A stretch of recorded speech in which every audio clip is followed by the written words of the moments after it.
음악과 사랑은 마법이 아닐까요? 형체도 색깔도 없는 것에 사로잡히곤 하니까요.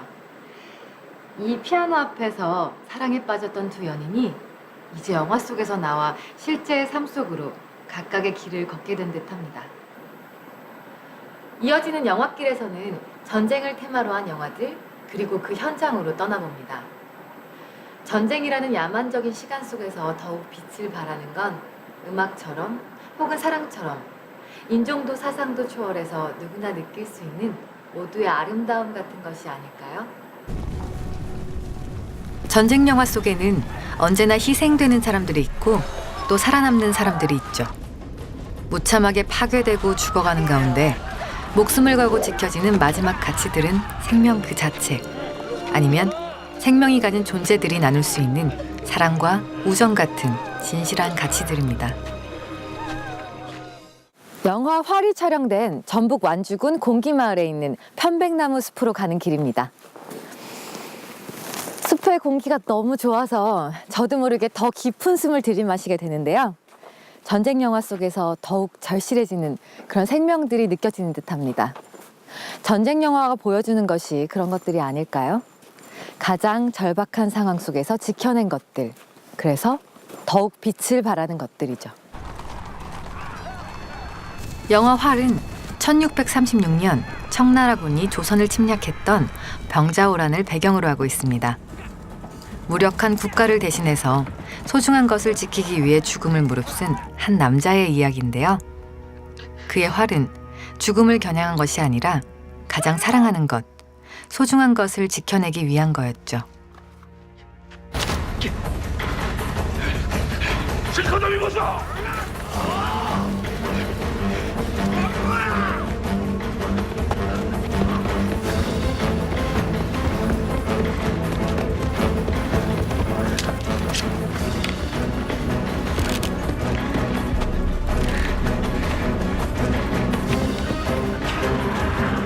빽빽한 편백나무가 사이의 공간들을 더욱 드라마틱하게 보여줍니다. 목적물을 향해 활을 날리는 자와 그 활을 피해 도망가는 자가 아슬아슬하게 힘겨루기를 하는 영화 활과 가장 잘 어울리는 공간이 아닐까 싶은데요. 영화 활은 이곳 편백나무 숲에서 주요 장면들을 촬영했습니다. 청나라 명장 주신타가 주인공 남이를 추격하던 곳이기도 하죠. 이 숲은 영화 속에서는 꽤 긴장감 넘치는 공간으로 그려지고 있지만 실제 모습은 이렇게 고요하고 아름답기까지 합니다. 치유의 숲이라는 이름처럼 분쟁도 전쟁도 없었을 태고의 시간으로 돌아간 듯 마음을 편안하게 해줍니다. 자연은 전쟁 중인 사람들을 무장해제시킵니다.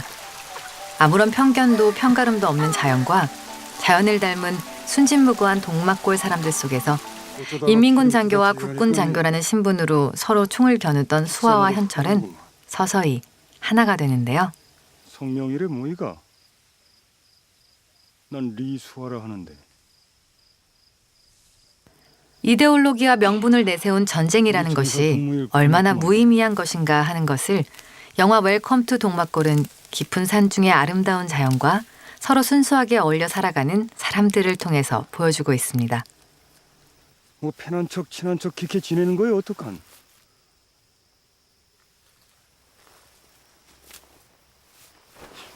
영화 웰컴 투 동막골이 순진하게 총구리를 막아선 강혜정이 연기한 여일의 살짝 풀린 시선으로 전쟁의 무의미함을 말해주는 것이었다면요. 한국전쟁 이후에 피폐한 한국 사회를 그리고 있는 영화 아름다운 시절은 아이들의 시선으로 전쟁 직후의 비극을 보여줍니다.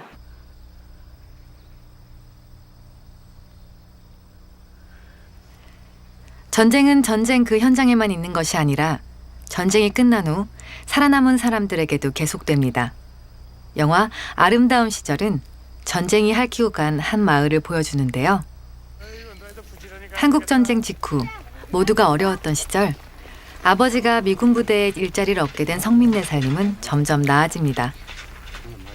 반면 성민네 집에 새들어 사는 창인애는 의용군으로 끌려간 아버지를 기다리면서 미군들의 빨래를 해주는 일로 어려운 시절을 근근히 버텨나가죠.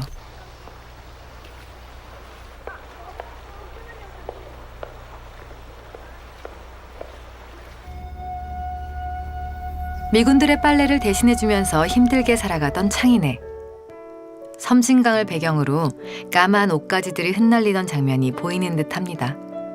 그리고 이곳 섬진강이 한눈에 내려다 보이는 이 야트막한 언덕은 창희가 죽었다고 생각한 아이들이 창희를 위해 가짜 무덤을 만들어주던 것이죠.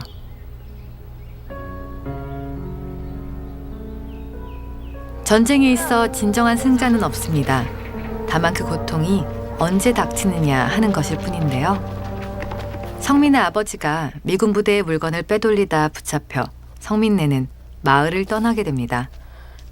성민이는 창희의 무덤에 마지막 인사를 건넵니다. 꼭 다시 올게.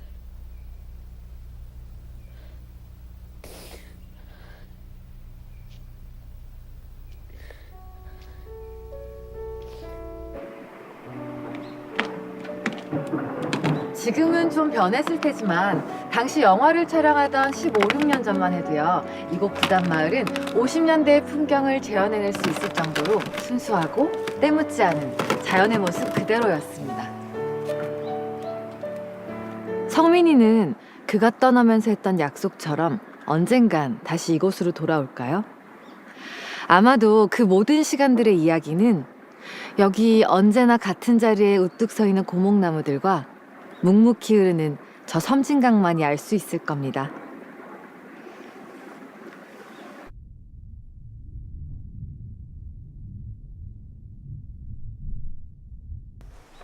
영화 복수는 나의 것에서 신하균이 연기한 류는 결국 신장 이식을 받지 못하고 스스로 목숨을 끊은 누나를 묻으러 어릴 적 그 강가로 다시 돌아옵니다.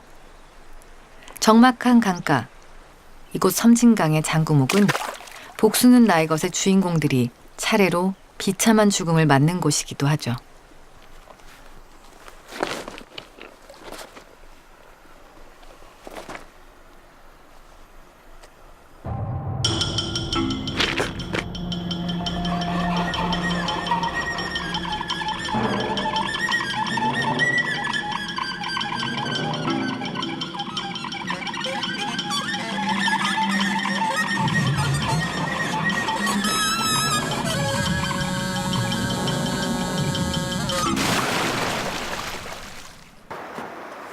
영화 복수는 나의 것이 보여주는 전쟁은 우리와 가장 가까운 것이라는 점에서 섬뜩하고 씁쓸해집니다.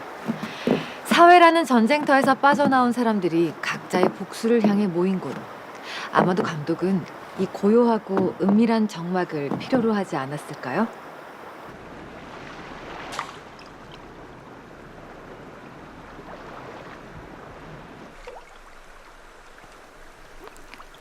복잡하고 무자비한 세상의 전쟁은 개인들의 전쟁으로 번져나갑니다. 사회의 여러 갈등들은 개인을 향한 복수로 이어지는데요. 앞서 영화 활에서 박해일의 화살이 청나라 군사들을 향한 것이 아니라 여동생을 지켜내기 위한 방편이었던 것처럼 복수는 나의 것에서 개인이 다른 개인에게 겨눈 복수의 화살은 사실 무자비한 사회와 세상으로 향한 게 아니었을까요? 그러니까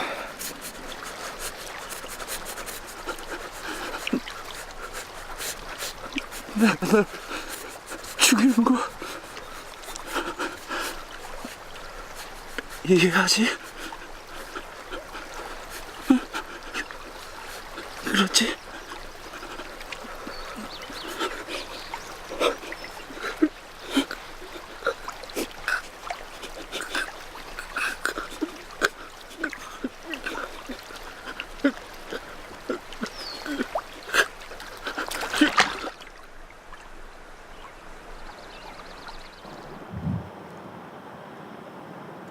강 주변으로 펼쳐진 까맣고 너른 바위들은 이곳 장구목만의 특징입니다. 마치 조각품처럼 기묘한 모양을 하고 있죠. 그 모든 전쟁과 폭력의 시간들을 견디고 남아있는 저 바위들. 자연이야말로 가장 위대한 존재가 아닐까 생각해 봅니다.